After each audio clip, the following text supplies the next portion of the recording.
Hey, welcome, all my right thinkers. Thanks for tuning in and check out your boy P Farm. Thinking right out here, back in my book, doing what I do for you. A little late night grooving tonight, so I got a little time. So I got a little lesson put together for you. This is more essential qualities for self-mastering and mastering all relationships. Good stuff. Let's go. I'm in teaching mode, so get comfortable. Let's rock. Rightisms, 25 rules to live by. Storytelling, story with a message. There's a message in my stories for life. I give you life lessons. You choosing to receiving them. I appreciate you. We got a good thing going. Let's do what we do. Right thinking mission is to enlighten, inspire, educate, and motivate you, the individual, to a higher spiritual level of enlightenment.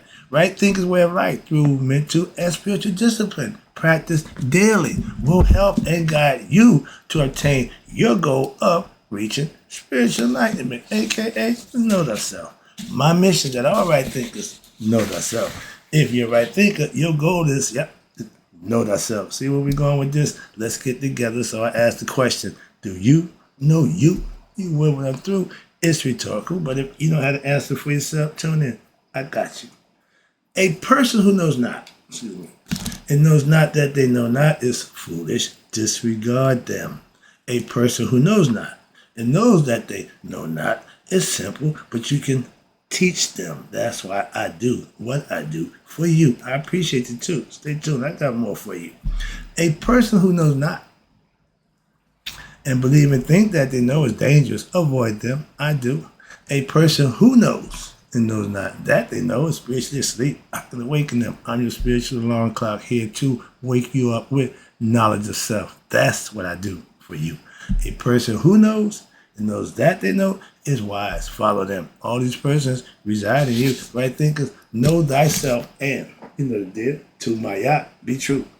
Let's get with this more essential quality that you have to master in all relationships for self-mastery. This is a combination of different phrases. Let's start with discipline. What's discipline? That's having the will to pursue your aspirations and had a spiritual strength to make them what? Turn to reality, aka manifest.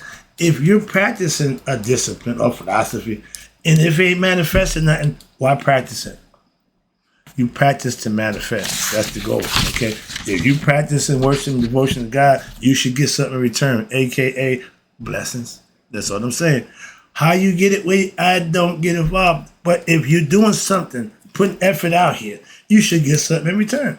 When you're hustling and you're doing whatever you're doing, you putting forth that effort to get this game started, to get what you got to do, to get what you want out of it. If you serve the Lord, whatever it is you follow, however you follow it, you get something out of it.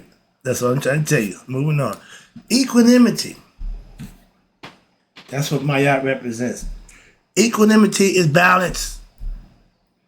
If what they say don't match what they do, there's no balance, they lying. Your words should match your deeds. That's equanimity. And they say equanimity, emotional stability that comes from maintaining balance, okay, of what? Mind. You got two hemispheres. Use both of them. Right, left, good, bad, right, wrong. But you use them both. Why? If you use one and not use the other, you're doing one a disservice. You're overworking one and underworking the other. Balance your thought process. That's what he's trying to teach you. That's what I'm trying to get you to understand. Maya is brain balance within what your thought process and your decision making. When you got it balanced in your mind, in situations of gain or loss, don't make a difference. As long as you do what you're supposed to do. I just did the lesson. I'm going to do the right thing. You can cuss me. You can, I'm going to do the right thing. The old me wouldn't put up with none of that shit. So I know I'm changing. I ain't got a problem with that. My man said, yeah, you done softened up a little bit.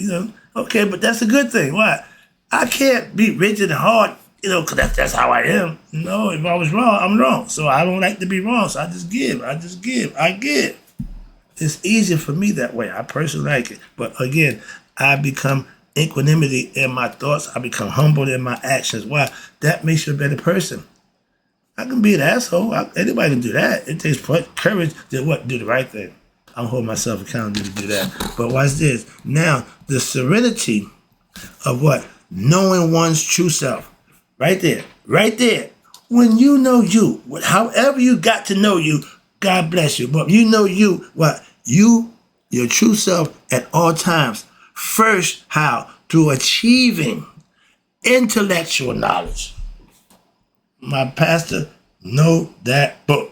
He studied, he reads, he understands, comprehends and stuff. Okay, that he know. He said, Brother Wright, I know that book, like you know your right thinking philosophy and your Egyptian gods. Touche. Touche. Say no more. Why? Because all I've gotten, how I got it over 30 years, when I got to God, guess who's already there? My dude. George tell him, it's always good to see a face of a good friend when you go into a strange environment. I ain't uncomfortable no more. I got a friend. Okay? And you got to have intellectual knowledge. And then through what? Your direct experience, your gnosis. I keep telling you, I know God. I know what God like, what God don't like. What? I put it to the test every day. And he ain't failed me yet. So trust me, I know that much. And I ain't a preacher. I ain't here to preach to you. I ain't what I do. Okay?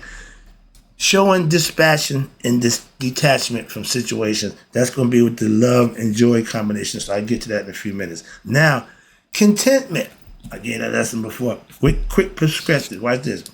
If you're truly content, that means you know that you are the universe. You and God are one. And what? All is inside you. So what else do you really need?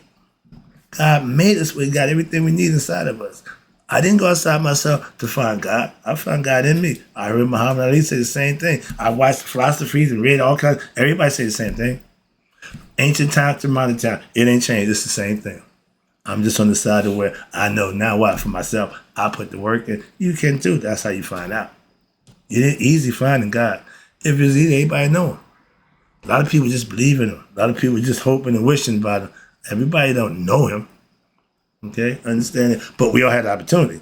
9 billion people, 9 billion ways to God. Okay, but contentment is realizing you and God are one. So what happens? You're content, you don't need for nothing, and you become what? Fearless. Fearless means you are the all. So therefore, what can you be afraid of? You afraid of yourself? See the concept? This is all concepts that when you get them and understand them, then you personally have a better understanding of you. The ancients was telling us how to use this thing right here. I figured that part out too. I said, whoa, I got a whole different respect for them. Okay, not that I didn't have, but they just blew my mind. They blew my mind. I'm telling you right now. So as a sage, why? A sage knows that what the spirit of self or our Ba is immortal, eternal. Nothing happens in the physical world that can destroy or change that. Your spirit ain't caught up in dying. Nope, you are. That's human part. Okay? So there is no end with the spirit. There's no end to grieve for what? A loss of a loved one or a loss of an object. What? It's all the material anyway. Okay? And to live and act with this knowledge as the basis for one's everyday consciousness is to maintain what we call steadfastness. When you have self-knowledge of God and you can break it down and understand it, okay. I didn't understand that when my dad died. I freaked out. Yeah, I lost it. Now, when my niece died, I was cool. Not looking forward to, but I know when my mom died, I'm not going to freak out. I already know that. I already know that part. I already know. I thought her and my sister would freak out when my niece passed. They showed me they just as cool as I am. I love that. Why? They got to understand about God for themselves. Okay? We got different perspectives, but my mother said, baby, you ain't the first one to find God. We know God. My mom said that. All right. So to her, I'm still just her son. I said, Mom, people think I'm smart. People call me sage, the wise man, good grandfather. Okay. And you ain't my grandfather. Everything you know, I taught you. So what I got to jump up and down for? You my son. I love you. All right. So, yeah. That's words from my mom. Those encouraging words. All right. Finding the truth. Fear. Truth supersedes fear. Fear means you're ignorant, you're scared. That means you don't know, okay? Fear is a natural human tendency. They stuck that in there, okay? That's the little caveat. They institute fear to what? To prod you to do something. It's a useful tool. What? To let us know when we are what? In danger, or how to avoid a potentially dangerous situation. You got the sense when something ain't right. Uh-oh. Spidey tends to sing like something about to go down. And if you in the streets and you know about that, when somebody running, turn around, start running. Why? Don't even ask no questions. That's what we do. We talking, all of a sudden they running. Man, we running. We can talk and run, but I'm not gonna stand there and everybody running. I'm getting with the movement. Okay, this natural instinct. All right, why we running? I don't know, but everybody running. Let's go. The greatest fear that they had put into human beings is what you get. Fear of death. I couldn't believe that my dude, he didn't make it, because the hellhounds came to get him, and he didn't handle that well. Okay, so that gave me an idea, a better perspective of, man, you might want to check out the things you do. So yeah, but fear of death, that's man's bugaboo. When you get past that, you done reached the next level. Why? You know it's something other than death. That's why if all you know is death, we go this way one time and when I die, that's it. Okay, that's your prerogative. But when the fear of death due to ignorance, again, it ain't nothing other than your ignorance of what? The truth. Some of us died not knowing. He did. He ain't the only one. So I got proof of what I know from a I can't speak for somebody I don't know. I know him. I was there for the dying day. I went through it with him. I experienced it, and I don't want to do that. That ain't what I want. Okay, moving on. No, I think nobody want that. And when you're ignorant of the truth, and that's the root of all fear. When you know God, you find God, death went bye-bye. Why? That don't bother me. Why? I'm going home. When this is over, I'm good to go. I can't wait till 3:15. Remember school, you can wait till the clock at 3 o'clock. It's time to get up out of there. In life, at 3 o'clock, I'm up out of here. Okay? I ain't coming back tomorrow. Y'all can do what y'all want to do. I just be going somewhere else forever. But it translates to what? Fear of what? Loss of one's possessions, fear of hunger, fear of rejection, and finally, fear of exploring that darkness of one's own mind that y'all scared of, and what? And have self-discovery. You got to go into that dark room. Star Wars, Yoda said, you got to go. You got to face them. You got to face what you don't want to deal with. You got to deal with Goliath, David. He didn't freak out. Why? He had confidence, understanding with God. He just handling his business. That's why. Depending on where your mindset is, it's going to depend on how you're going to approach what your own fears, your dark side, so to speak. Okay, the dark night, all that. Yeah, I done did all of that, been there, done that. But it's all symbolical. Depending on how they break it down, the allegory they use, the story they tell, it's going to tell the same thing. The story don't change. Okay, you the hero, but you waiting for a savior ain't never going to happen. That's the joke when the preacher, the guy drowning or a flood and probably come out of the boat. You come on, man. How about no? God gonna save me. Second boat. No, God gonna save me. Third boat. He drowned. He died. He go to heaven because he's a good guy. He passed scales. I'm so sorry. He in heaven now. He asked God, well, God, why didn't you save me? I'm like, I said 3 boats. Hello? If you're looking for somebody outside you to save you, that's that concept. You're going to drown. Okay? And then you're gonna wonder, well, why? You missed the messages. You missed all the signs I sent you. It ain't always going to be me in person. Opportunity is God too. Understand that? Y'all looking for this fictitious man. No, it ain't about that. Your expectations and your fear of death will torture the multitudes. And it has been since the beginning of time. They've been scaring y'all the bejesus out of you since then. Who do not know true reason. If you're ignorant, they can tell you anything. That's what they want you to believe them. A liar's biggest thing is what? You believe in what they tell you. Not checking it, not proving it, just believing it. The little boy stand outside, guy roll by.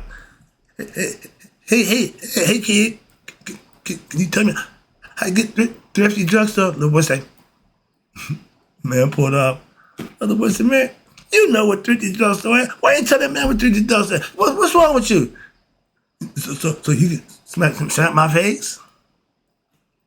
A lot of people don't get that one. That's one of our classics. But the idea, if you're ignorant and you know you're ignorant, shut up. Then nobody else will. Okay, only you know. Okay, moving on. But fear is overcome how? This is the best part right here.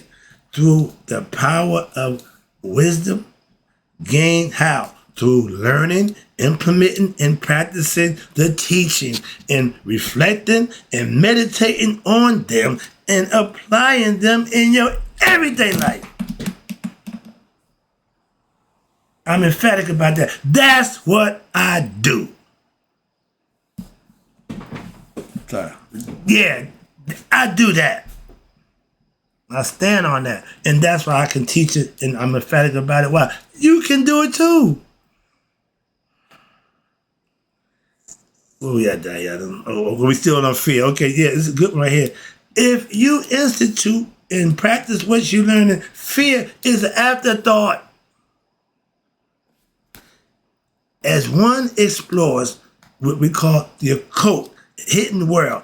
I'm a Mason. I got Elknog. I got a whole bunch of hidden occult secret ideas and concepts and philosophy. Okay, but the occult, which we call the hidden world, through introspection and daily meditation, one will discover that what is commonly called death is not death at all. What is it? Okay. But just a different form of consciousness, which one will experience in another part of one's spirit when you go to sleep. I just did the waking state, the dream state, and the deep sleep state right here. They're going to tell you about the consciousness, how you work. The waking state, right now, we talking interactive, you looking at me, I'm talking, we interactive, we're woke. When we lay down to rest, to go to sleep, we go to what they call the dream state. Subconscious takes over, but you ain't conscious. Why? Because you have slipped under to the consciousness and the subconscious takes over. Now, you're not awake, you're unconscious. And when you get to that deep sleep, that REM sleep where it's all just pure imagination, that's where you go at death. You practicing to die every time you go to sleep. I keep explaining that to you and trying to make it clear to you. That's the concept. And imagine going to sleep and never waking up. That's it. Simple as that. That's it. Or you wake up and you ain't in Kansas no more. That might not be where you want to wake up. Moving on. But it's called self-discovery. And self-discovery is nothing, what's this, more than what? The exploration of the realm that usually referred to what the ignorant people as death. You ain't waking up, so he's dead, the physical body. But the spirit that's in the body don't die with the body. That's what we try to explain to you. So death only comes to the physical body, not to you, the essence of the body. Okay? But if you're ignorant, then you don't know that.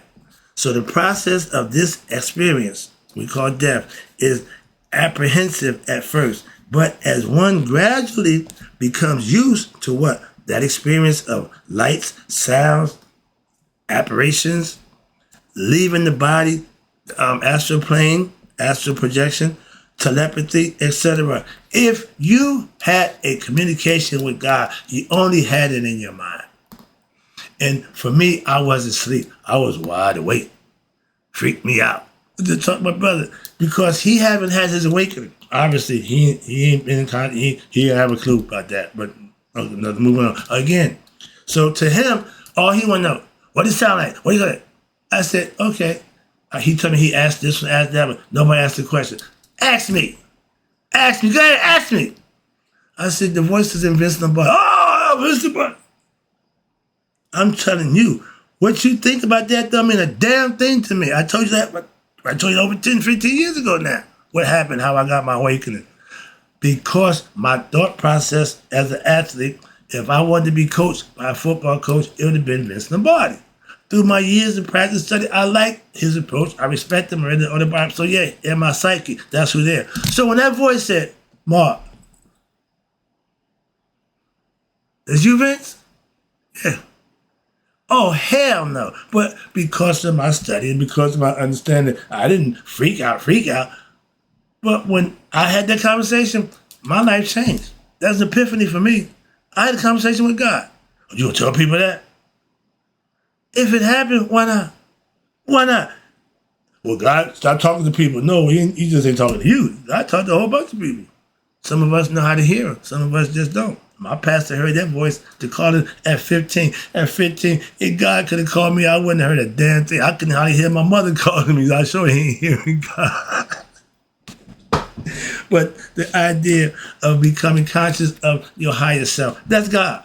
Whatever, however, we try to put it in perspective where you can learn it and grasp it and understand it. Don't believe it. No, damn believe it. You can practice and know for yourself. But these impressions, okay, get back to the lesson, will become part of one's what? Subconscious, as well as one's conscious mind. The idea is always going to be there. Why? Because the physical body will run out, will expire. That's death to the body, but the spirit that's in it don't die. We multiply or reincarnate or multiply when we go back. And God don't lose or gain nothing with us dying and passing on or coming back home to him. He don't lose or gain nothing. That's a beautiful thing. That's a bad man, ain't it? Moving on. This the concept. I just still think about that. Let me wrap it up. The goal is to equally, let me go back to what? On all levels, experience and existence to be one with the universal soul. They call God Hermes Trismegistus. The Greeks call him thrice great. Why? Because he's great in the waking state, he's great in the dream state, he's great in the deep sleep state. Conscious, unconscious, and subconscious. He's great in every level. That's what you want to become conscious of yourself at every level. It's all symbolic and metaphorical. But this process may take, watch this. This is the kicker. It may take days, may take weeks, may take months. For me, it took years. And for some, it take a lifetime and they don't get it. Depending on one's level of self-discipline and their desires and their love for all things, understanding patience, devotion to God, and fearlessness. Now, one of the best ways to reduce fear is to develop your faith. Speaking of faith, I'll wrap it up with that one. What's faith? Faith and belief. Now, faith, watch this. We just talked about the belief. I don't subscribe to that one. But faith is this. Faith comes through understanding your indirect knowledge. Meaning you heard it from somebody else other than yourself. You got it indirectly, but you got it. And you developed it from what? Listening. It came from out of source. You have to listen and what? Reflect and practice the teachings. As a teacher, you should, as a student, you should be all ears. The teacher is all what? Lessons, teachers. He's trying to tell you something, so you should be all ears. When I'm coming here, you should turn the ears on and say, okay, I'm doing that. I'm locked in. Why? Because I'm talking to you. You get the concept? All right, let's go. So your intellectual understanding is what transforms into what? Intuitional understanding through what? Daily meditation. Once your mind gets nonsense free, cut out the nonsense, chop all that out. Once you get better at that on a day-to-day basis, I don't have a whole bunch of clutter. I don't waste my time worrying about stuff that don't concern me. I could care less about a whole bunch of stuff that ain't got nothing to do with me. And I don't carry that around with me. I don't even think about it. Don't rent space in my mind. That's how you free your mind to what? To take in something new, something worth paying attention to, something worth listening and learning and reflecting on. Every information, all information ain't good information. Your discernment got to be better when you decide, do I need that, do I need that? I don't need sitcoms. I don't need comedies and nonsense. I want something that's going to be entertaining to my intellect, soothe me with some conscious information that I can feel good about. Not a bunch of hee-hee, ha-ha nonsense. You can put intellect in comedy form. It's still good comedy. That's my point. So I hope I didn't get it wrong. Let me wrap this up. I see the clock. Taking it home. You personally may not yet understand your experiences, But you know what? That they point to the fact that there is something, what? Beyond this ordinary state of consciousness. God is spirit and consciousness. We are matter and consciousness. We got to get the matter hooked up with the spiritual consciousness, so when the physical body dies, the conscious body and the soul will become one, and it can go home. Why? Because it knows itself. I keep telling you that. You can't go home without knowing yourself. That's the concept. That's the lesson. Hope you enjoyed it. I said I'll be doing the master relationship. I'll be up with that one next.